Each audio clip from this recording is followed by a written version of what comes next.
Good morning, good afternoon, good evening, folks. Michael Zuber, one rental at a time, back with this Tuesday expert and good friend of the channel, Mr. Lumberjack. How you doing, sir? I'm doing super awesome, Mike. Excited to talk about this one for sure. Yeah, you're not in your new normal studio, so why don't we give the folks a picture of what's going on outside? Because you're about to lose Wi-Fi. So what's going on? Oh my God, what's that white stuff? Is that sand? Yeah. That's that's the lovely environment that we're in with beautiful New England trees and snow and all that fun, happy stuff. We got 10 inches on Saturday. Yeah. Wow. Yeah, I'm cold at 60, so I can't imagine what it's like at negative whatever. We are very excited because Thursday allegedly it will be 33 degrees here. Because this last weekend, so yesterday when I woke up, it was -3 Fahrenheit. It was brutal. It's very cold. Yeah, you need that Vegas property sooner rather than later, because just tell me about it, Mike. we need to make that happen. I mean, come on now. Yeah. So one of the things I wanted to talk to you about is obviously you and I are very real estate focused. We both have suffered stock market losses in the past. Yep. But I just wanted to have a conversation because, again, I get some comments sometimes which are very accurate. You're almost dismissive of other investment options, which I think is completely fair. And maybe I should be a little less dismissive, but they're just not, they haven't been for me. Maybe they should be. So I thought I would ask somebody else. Do you feel like you're missing anything because you're, basically cash or real estate? What are we missing? Would you ever go back? Just all of this stuff. So I guess I'll start with Matt. Do you think you're missing anything by just being in cash or real estate? No. That's a really boring conversation. Video's over. I mean, honestly, I look at it and I say, I think that there's always, when you become elite at something, you will make great money at whatever it is you become elite at, whether it's managing a company, whether it's real estate, whether it's HVAC, whether it's plumbing, whatever it is, if you become elite at something, you will become wealthy.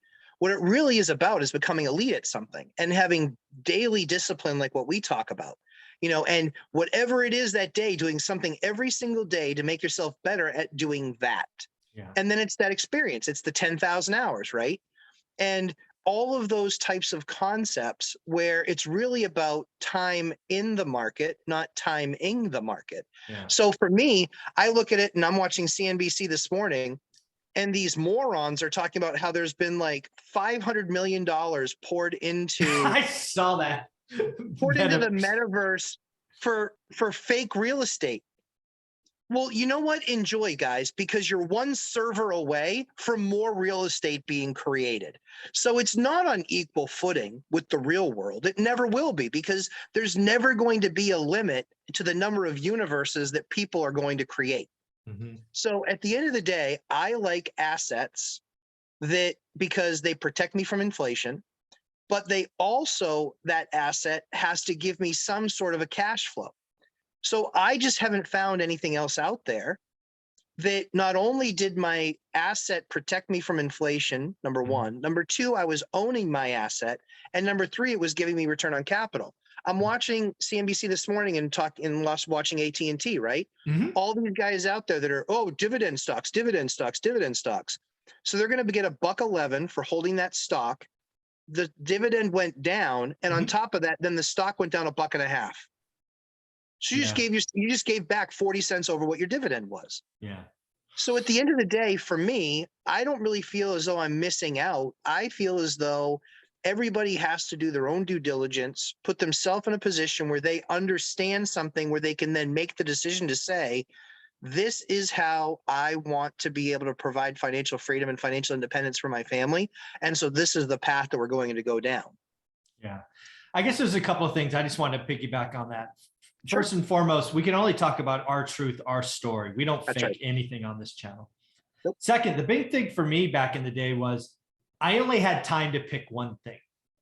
I didn't have hours and hours to do lots and lots of things, right? You talk about being elite.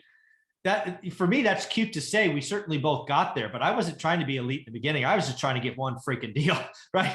One rental at a time was it for me, right? And then one more, and then one more. I didn't have time to do anything else. I will say this, there are hundreds, if not thousands of ways to make lots of money out Sure. there. Sure. Number one rule, and I can't wait to hang it in my office, is focus. Yep. There are thousands of ways. I promise you this, that most of you will not get wealthy or rich in any area if you look at 17 different ways. You're split focus, negative leverage, you get confused, you're distracted. You're not going to become elite by looking at 17 things. Yeah. I don't care what you focus on. If it was going to be stocks or options or metaverse real estate or NFTs or crypto or, swing trading or whatever it is, please focus.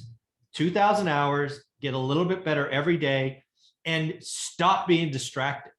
A lot of you bang on me for being, hey, why are you so negative on stocks? I'm not negative on stocks. It's just not my thing.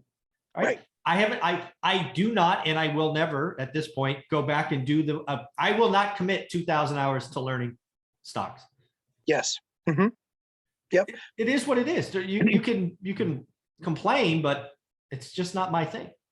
Yeah. I mean, I think the other piece to that too is that, we did the time, we put in the effort, we put in the energy. We saw also it matters personality type.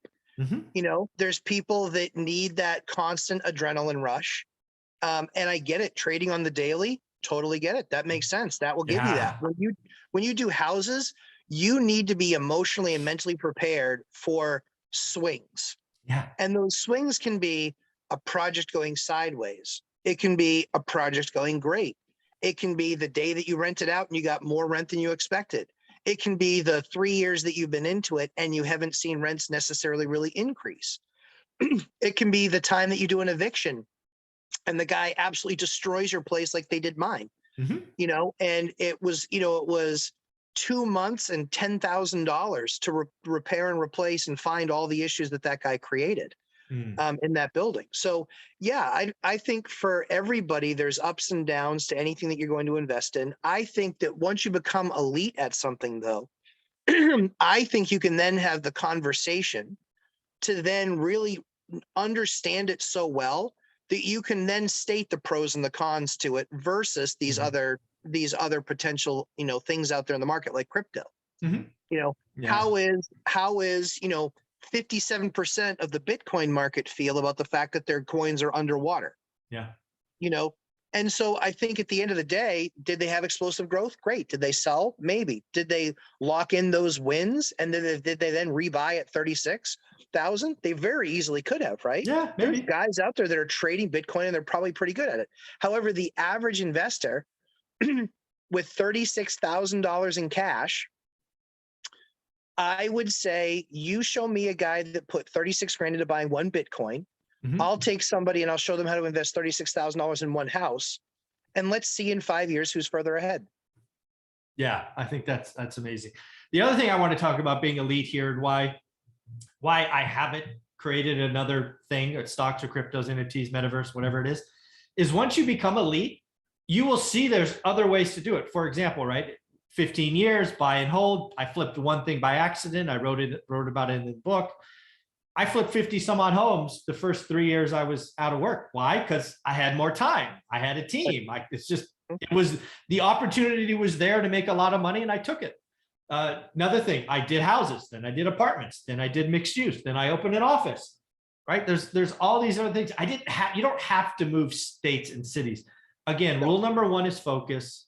Rule number two is daily discipline. It's the 7 rules we talk about. And I'm just not going to commit 2,000 hours. I'm old now. My energy level is lower. I don't have to. I'm not hungry or starving like I was at 30. So yes, again, you can make a lot of money lots of different ways. I suggest you focus and have daily discipline on whatever your thing is. Don't judge me for mine, and I won't judge you for yours. So Matt, how can people find you?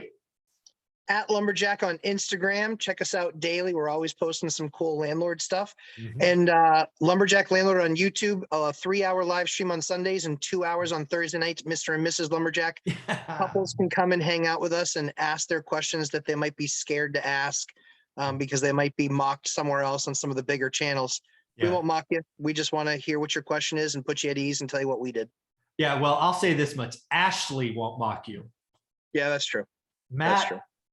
Yeah, she kicks me though, so you're probably not going to get mocked. Yeah, not when she's there. Yeah, I'm nicer in front of my wife. The things that my wife doesn't realize I have to do to get contractors motivated in some cases, she doesn't want to do. So yeah. Oh, that's awesome. Yeah, folks, do yourself a favor. Turn into that Thursday night. Ashley is a wonderful. And again, she wasn't on board. That's why I love the fact that you do Mr. and Mrs. Lumberjack. She wasn't on board and wasn't on board for longer than you expected, which is just a fun conversation. So again, tune in Thursday nights. What time? 8 p.m. Eastern time. Thursday nights, 8 p.m. Eastern time. And for you that are math challenged in California, that would be 5 o'clock Pacific time. Thanks, buddy. Thanks, Mike.